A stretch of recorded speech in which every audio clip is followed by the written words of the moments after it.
নমস্কার বন্ধুরা, creative house wife থেকে সকলকে স্বাগত জানিয়ে আজকে আমি ডিম দিয়ে বাপুজি কেক বানাবো। তার জন্য আমি প্রথমে বাটার নিয়ে নিয়েছি। আমি বড় বাটারটা আজকে পাই নাই, ছোট বাটারটা নিয়েছি। আমি বাটারটা প্রথমে ঢেলে নেব। আমি 2 পলা সাদা তেল নিয়ে নেব। হাফ কাপ হবে এই তেলটা। হাফ কাপ সাদা তেল নিলাম, হাফ কাপ বাটার নিলাম। আমি এই কাপটায় করে ময়দা নেব। এই কাপের 1 কাপ চিনি আমি গুঁড়ো করে নিয়েছি।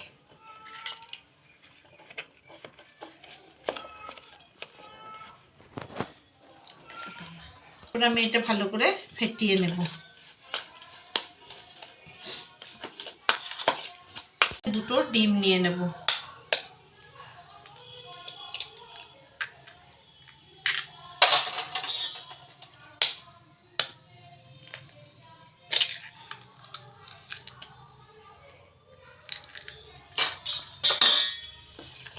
আমি চিনি, ডিম, বাটার, সাদা তেলটা ভালো করে ফেটিয়ে নেব। আমি এরপর এই 1 কাপ ময়দা নিয়েছি, ময়দাটা দিয়ে ফেটিয়ে নেব। অল্প অল্প করে দিয়ে ফেটিয়ে নেব। আমি আর হাফ কাপ ময়দা নিয়ে নিচ্ছি। আমি 1.5 কাপ ময়দা দিয়ে কেকটা বানাবো।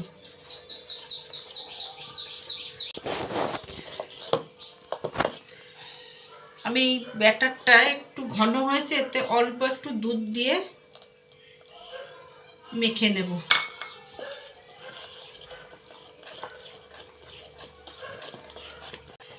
আর ব্যাটারটা রেডি হয়ে গেছে। ব্যাটারটা ঠিক এই রকম বানাবেন। 1/4 চামচ বেকিং সোডা দিলাম।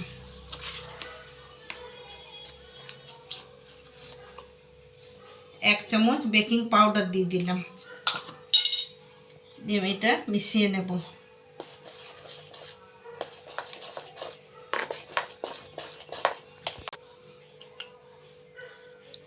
এক চামচ ভ্যানিলা এসেন্স দিয়ে দিলাম। এটা আমি ভালো করে মিশিয়ে নেব।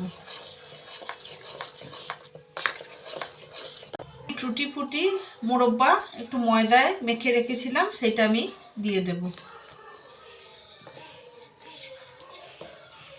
আমি এরপর কেক মোল্ডে ঢেলে নেব। একটা বাটি সাদা তেল মাখিয়ে ময়দা কোট করে রেখেছিলাম, এর মধ্যে আমি ব্যাটারটা ঢেলে দেব।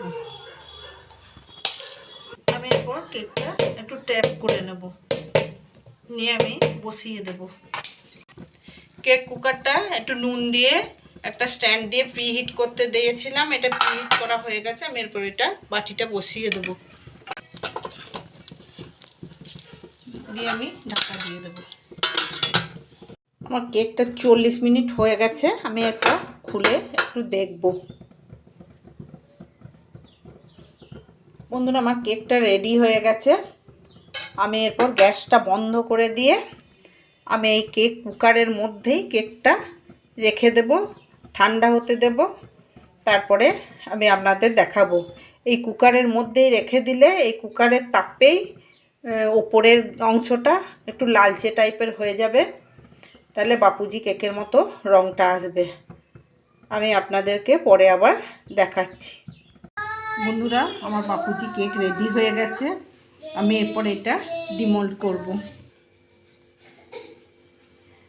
কত সুন্দর নরম আর সফট কেকটা হয়েছে। এইভাবেই আপনারা 25শে ডিসেম্বর খ্রিস্টমাসে এই কেকটা বানান, বানিয়ে সবাইকে পরিবেশন করুন। আমি এটা কেকটা কেটে দেখাচ্ছি।